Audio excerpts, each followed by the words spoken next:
Welcome back to another video. This is Kenny Phases with CG Cookie, and today we're going to be creating this amazing honey jar render. In this tutorial, you'll be learning about modeling, lighting, shading, compositing, and rendering your completed project all in Blender. This video will shed light on some of the most important tools in Blender and techniques that you can use for your next project. So let's go ahead and dive right in. We'll jump right into Blender here, importing our reference image and rotating it to fit our scene. I'll start with a cylinder, deleting the top and bottom faces in edit mode. We'll take each edge loop on the top and bottom, extruding and scaling it to fit the profile of the reference object. When this is all said and done, we'll end up using the subdivision workflow to smooth things out. Once we're happy with the results, we can scale the bottom in and close it in with grid fill. For the top, we can leave a small overhang for the lip of the jar. To finish this object off, we'll add a solidify modifier and shade smooth. To model the honey inside the jar, I'll select a good portion of the bottom of this jar and I'll duplicate it in edit mode. I'll then separate this selection into a new object, making sure to remove the solidify modifier afterwards. I'll close in the top with grid fill, just like we did before with the jar, and then I'll add a small bevel to one of the outer edge loops. I'll take one of these loops and raise it ever so slightly to create some nice surface tension against the jar, making sure to scale my inner liquid as close as possible to the outer jar without clipping. Now we'll move on to the cork, which I'll model from a cylinder, matching the reference first, and then fine-tuning for the jar we've already modeled. I'll add a small bevel, edge split modifier, and a subdivision surface modifier to smooth things out. To get that realistic cracked look of cork, we can first add a remesh modifier and then a custom displacement modifier with a Voronoi texture. This may require some experimentation to get the results that you're looking for. For the scene floor and the backdrop, I'll just be using a flat plane with a small beveled edge for smooth light fall off. You can simply duplicate this plane and use it for both the floor and the wall within your scene. This is a good point to pause during this project and start naming your objects and organizing them into sensible collections. For the honey drips, I'll actually be using custom curves for this. Start by adding a Bezier curve and then go into edit mode. Select the draw tool and make sure surface is enabled with a 1 pixel tolerance. This will allow us to precisely draw onto the jar as if the curves were shrink wrapped. Once you're happy with where your drips are placed, right click and convert to mesh. Now we'll customize them in sculpt mode. First, remesh your object to 0.01 or lower. Use the inflate tool to create liquid buildup towards the end of the drips. Using the smooth tool next, you can smooth out this result and thin out the tops of the drips as needed. I also like to use the flatten tool to flatten the honey where it should be thinner. Lastly, I'll use the grab tool to form the honey around the sharp edges. When you're all done, you can smooth further if needed. Now let's go ahead and set up our lighting next. This one's pretty simple actually. I'll start in rendered mode in cycles. Add a point light behind your jar with a high brightness and a small radius. This will be our rim light behind our object. I like to add a second point light for dramatic effect as well, with a slightly different hue and a closer proximity to the jar. Next, we'll add in an area light on the left for some highlights on our object. And then I'll add an additional highlight on the right as well. This will really make that glass and honey pop in our final render. Lastly, I'll add in an HDRI, link is in the description, and dumb down the strength to something low like 0.2. The reason we do this is to have added detail to our glass reflections. Next, we'll add a camera to our scene and place it in front of our jar, keeping our subject in the center. We can now animate our camera with a simple pan out shot. Go to the final frame of your timeline and hover over the location of the camera, pressing I to insert a keyframe. Now head back to frame 1 and bring your camera in close to your subject, adding another keyframe. We now have a nice, smooth panning out shot. Now we can add some more added realism to our camera by enabling depth of field and selecting the jar as our target object, choosing a low f-stop for some nice background blur. Let's go ahead and move on to our materials, which is really going to start bringing this project to life. Simply add a new material to your glass jar and add in the glass BSDF. Set your IOR to 1.45 and add in a bump node and a noise texture node. We'll plug these all together into our normal to add some slight surface deformation. This will make the glass less perfect for added realism. Next up is arguably our most important shader, which is of course our honey. We'll be using 2 refraction BSDFs simply because they help transmit the light for that custom honey look. We'll be mixing these 2 nodes together using different colors for our honey gradient fall off. I like to use value nodes to control both nodes at the same time. Adding in a layer weight will allow us to create that custom gradient fall off, and we'll be controlling it with a color ramp, plugging this directly into the FAC. We may have to refine this later with color management, but for now I'll also apply it to the honey drips on the outside of the jar. The wall material for our background is fairly simple, consisting of a noise texture and a color ramp plugged directly into your standard principal shader. You can copy my settings or choose the ones you like. This shader will give us a nice studio background. Our floor material is almost exactly the same setup, but this time we'll feed in the color ramp into a bump node, driving some nice floor texture underneath of our jar. I would suggest copying my exact settings, but the noise detail seems to be the most critical setting for a good result here. When we render things out, this floor texture will really bring our render to another level. Moving on to our cork material, we'll be using a Voronoi texture to drive our color variation here, choosing 2 colors, one lighter than the other, within our color ramp. By adjusting the scale of our texture, we can achieve that grainy look that cork has. To step things up another level, we can apply this same texture to a bump node and fine-tune it with another color ramp, adding some slight surface deformation.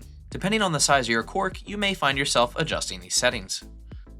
After revisiting my original project file, I decided to pull in the exact same color codes for our honey material to help match that original look. In addition to this, I switched over my color management settings from AGX to Filmic, which helped achieve a warmer look for our scene.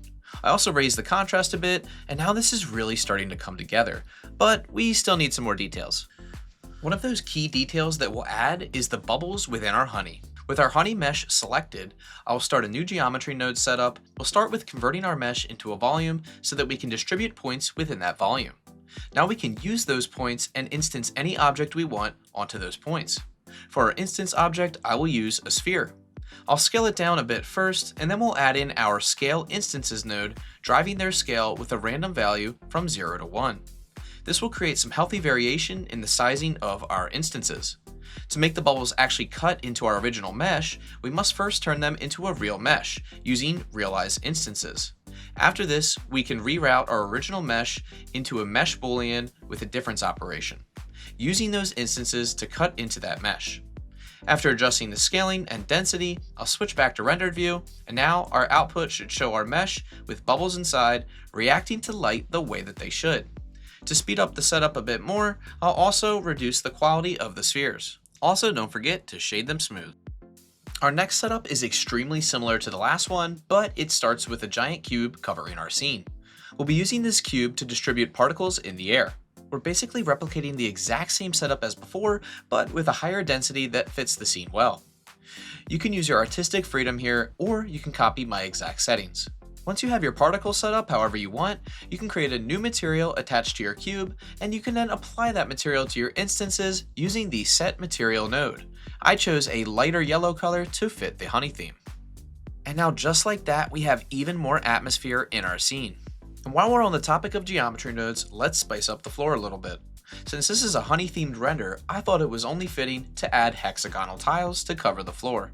I'll start by adding in a cylinder to the scene, and before confirming the changes, I'll reduce the vertices to 6. In edit mode, I'll scale down the cylinder on the Z-axis and give it a slight bevel to catch the light very nicely. This will later be used as our instance object. Now add a new geometry node set up to the floor and distribute points on faces. Now we can instance our hex object onto those points by dragging it directly into the node group.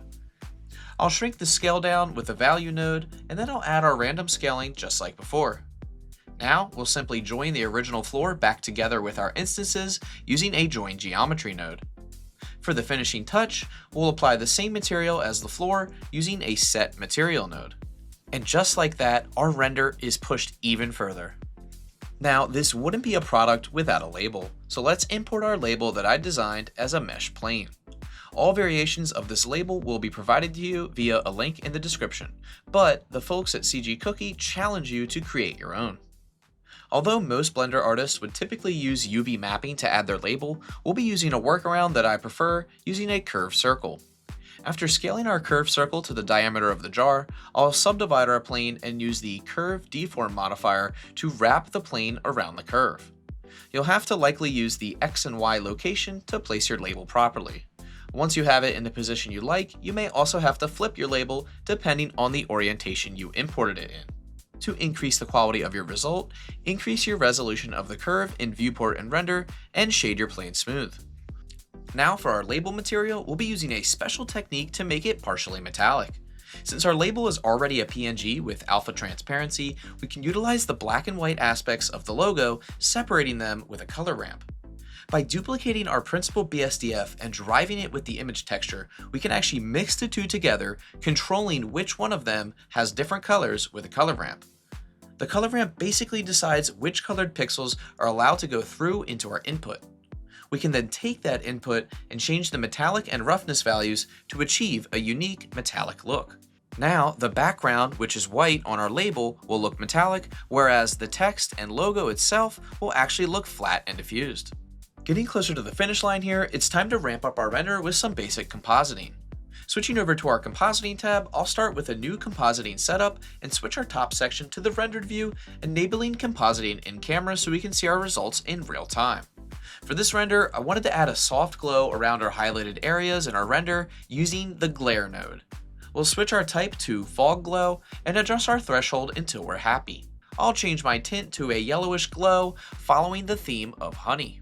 This is one of those small changes that really brings the render all together. We're almost ready to render out our animation, but there's a few settings to adjust first. I'll start by setting my sample count to 25 and enabling optics denoising. I typically increase all of my light path settings to 30 or so, increasing the overall quality of the render and especially the transparent objects. You can leave your tile size default, but for my system, 1024 seems to work best. I always enable persistent data for a faster render as well.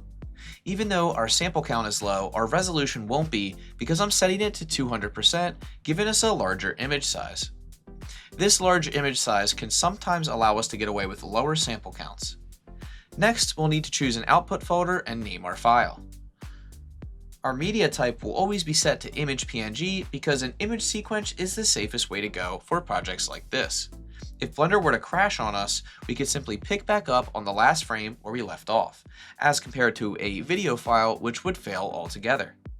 We'll make a quick test render here, and then once we're happy, we'll click Render Animation, which tells Blender to render out a single PNG for every single frame in our designated folder.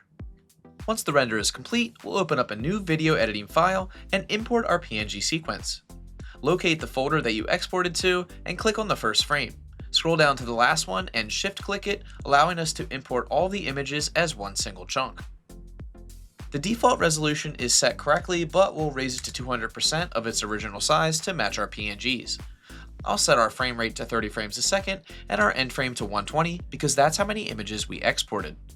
Now, similar to before, I'll choose an output folder for our video file and I'll name that file.